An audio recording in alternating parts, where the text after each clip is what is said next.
En quelques mots, le podcast proposé par deuxièmeavis.fr. Pour mettre des mots sur les mots, nous donnons la parole aux patients, aux médecins et aux associations de patients.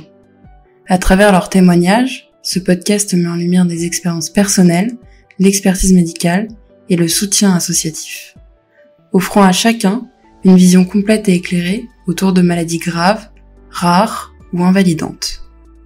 Le service deuxièmeavis.fr, c'est un avis spécialisé complémentaire en moins de 7 jours, basé sur un dossier médical complet, 100% pris en charge et sans avance de frais. Notre mission, garantir l'accès à l'expertise médicale pour tous.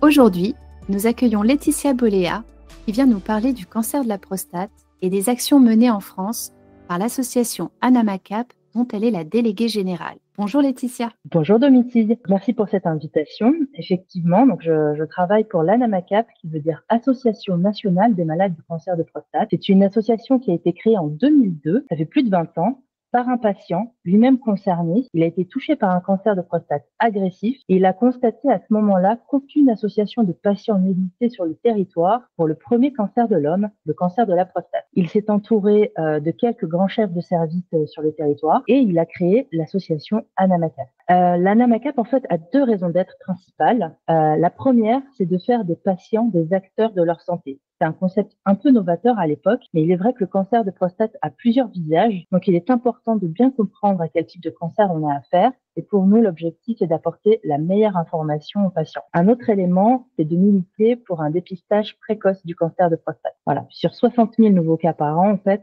on trouve environ 80% de cancers localisés. Certains n'évolueront pas. Et la difficulté, c'est qu'on a encore 12 000 personnes chaque année qui sont diagnostiquées à un stade avancé ou métastatique. Donc l'objectif de ce dépistage précoce serait de favoriser la qualité de vie puisque les traitements seraient moins agressifs et moins lourds pour ces patients. Merci Laetitia pour cette présentation de l'association. Pouvez-vous nous dire si vos actions rayonnent sur toute la France et quels sont leurs impacts? Absolument. Alors en fait, ça fait à peu près une dizaine d'années, soit on organise, soit on participe à des événements de sensibilisation et d'information au premier cancer de l'homme, notamment avec le Prostate Tour et une prostate géante qui a sillonné pas mal de centres-villes ou de centres de soins. Donc ces événements étaient organisés par des médecins et des spécialistes. Et grâce à l'effet Movember, il y a vraiment cet aspect un peu ludique qui rend moins grave en tout cas le cancer de prostate et qui permet d'aborder ce sujet d'une manière plus solidaire et on voit des vagues bleues un peu partout en miroir à Octobre Rose qui se déploient sur le territoire national. C'est un mouvement absolument magnifique à voir, de multiples actions solidaires et de sensibilisation au premier cancer de l'homme car la jante masculine a tendance à être plus isolée que les femmes et à moins parler. Ce qui est très joli, c'est que tout à chacun sa part du sujet. On a un journaliste de M-Provence dans le sud de la France qui organise depuis 3 ans maintenant des cycles de conférences. La prochaine aura lieu le 13 novembre à Marseille. Il y a des commerçants, des associations, des collectivités, des entreprises, des clubs sportifs, des étudiants, même des militaires en fait qui se mobilisent de plus en plus, chacun à leur manière. Ça peut être des conférences, ça peut être une marche, une course. Voilà, en tout cas, c'est magnifique. Pouvez-vous nous expliquer comment s'organise la collaboration entre l'association ANAMACAP et les professionnels de santé? Alors, on a plusieurs niveaux de collaboration. Depuis la création de l'association, en fait, notre président a constitué un conseil scientifique composé de médecins experts. À ce jour, on a un peu plus d'une douzaine de spécialistes de différentes spécialités, parmi les meilleurs sur le territoire, qui nous accompagnent. Il nous aide notamment à élaborer le programme de notre traditionnelle journée scientifique médecin-patient qui se tient au ministère de la Santé. On fait également des points réguliers avec le président de notre conseil scientifique qui nous permet de nous éclairer en fait sur certaines actualités. Parfois dans les médias, on peut voir bravo, l'immunothérapie va sauver les patients, c'est une nouvelle stratégie de traitement.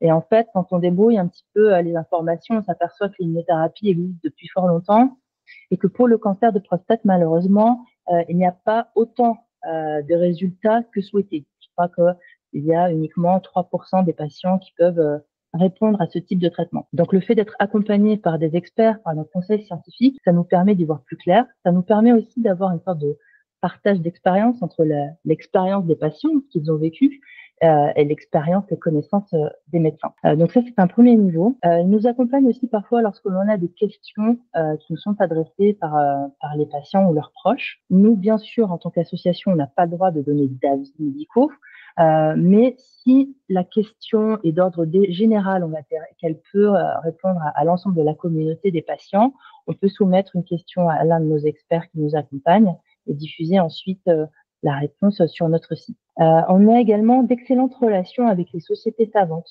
l'Association française des urologues par exemple, de radiothérapie, des radiologues, des médecins nucléaires. On peut parfois être sollicité pour participer à des groupes de travail ou pour relire des fiches patients. Voilà, et l'échange de nos points de vue est très intéressant. Comment accompagnez-vous concrètement les personnes atteintes d'un cancer de la prostate? Pouvez-vous nous parler des actions principales que vous menez tout au long de l'année? Oui, bien sûr, dans mes filles. Alors, je dirais qu'en premier élément, on a quand même notre permanence téléphonique qui fonctionne du lundi au jeudi.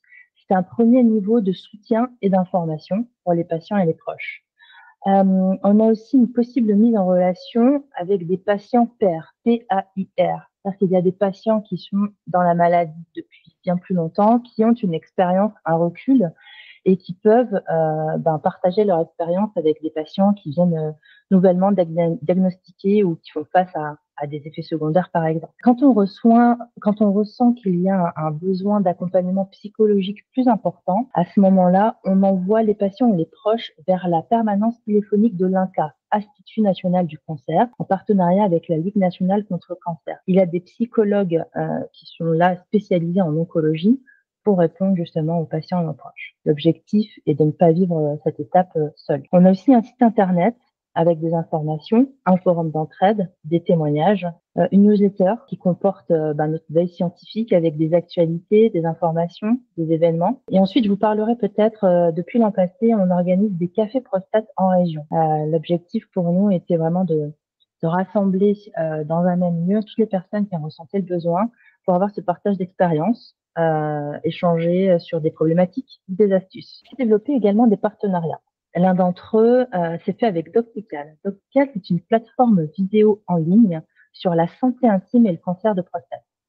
Cette plateforme a été créée par une sexologue parce qu'en France, il y a très peu en fait de spécialistes sur tout ce qui est santé intime, alors qu'il y a beaucoup de patients atteints de pathologies chroniques qui en auraient besoin.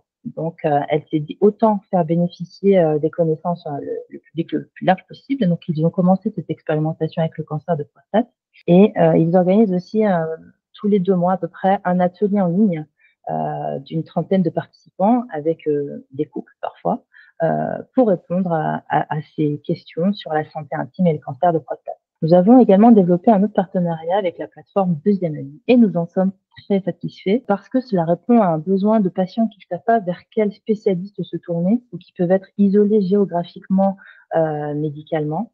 Donc, on leur propose cette plateforme Deuxième Avis, tout se fait par Internet, tout est gratuit et les réponses peuvent être données par des spécialistes sélectionnés par Deuxième Avis, des spécialistes donc qui sont vraiment experts dans le cancer de prostate avec un avis donné sous moins de 7 jours. Donc en fait, tout au long de l'année, nos actions principales portent notamment sur notre temps fort dont je vous ai parlé tout à l'heure, qui concerne notre journée scientifique médecin-patient. C'est une journée que l'on organise traditionnellement après notre assemblée générale annuelle et l'objectif c'est d'apporter en fait toute l'information sur les innovations, sur la prise en charge, l'innovation diagnostique, thérapeutique, les soins de support pour les patients dans un cadre détendu et convivial où il y a de la place aussi pour avoir des échanges avec les experts. Par rapport à ces journées, on établit également des comptes rendus qui nous servent à répondre aux patients et à adresser à nos adhérents.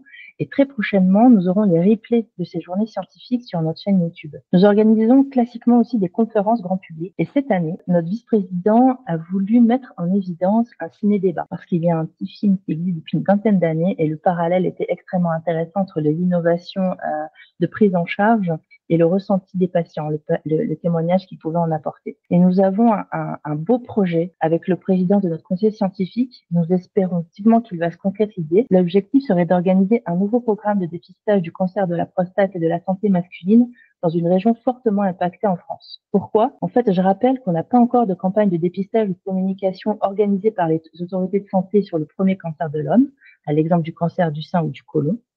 et que la Commission européenne, fin 2022, a proposé à chaque pays européen de développer un programme de dépistage du cancer de prostate. Il y a encore trop d'hommes détectés à un stade avancé, comme je vous disais tout à l'heure, ou métastatique, chaque année.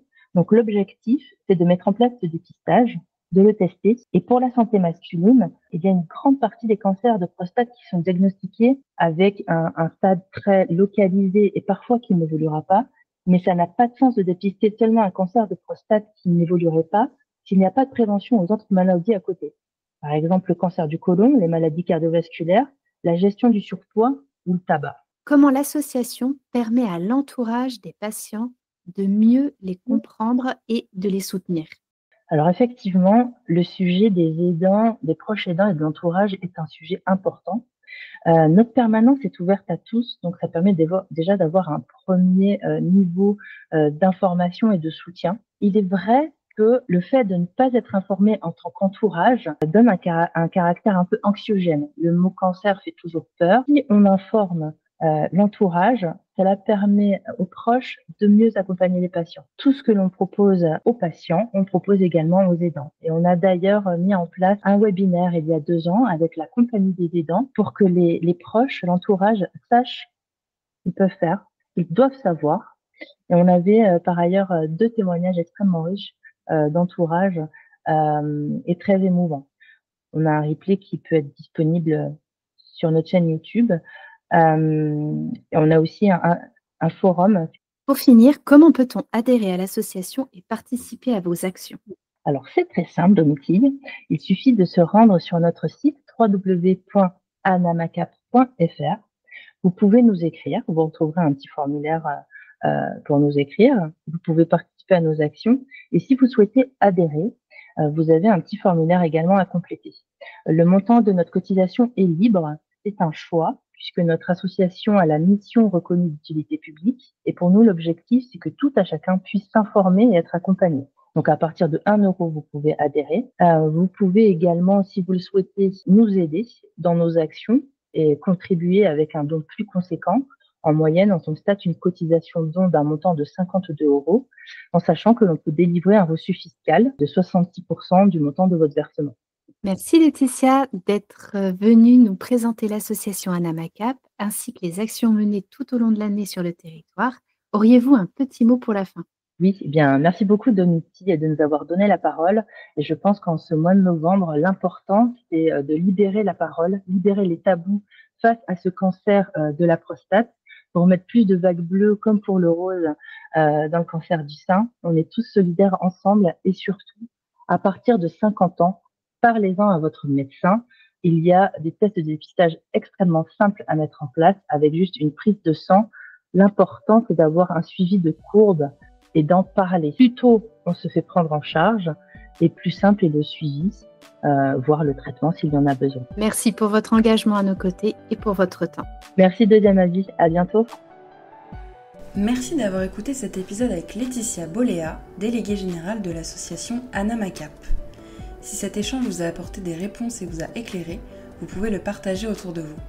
On se retrouve très bientôt pour une nouvelle perspective sur En quelques mots.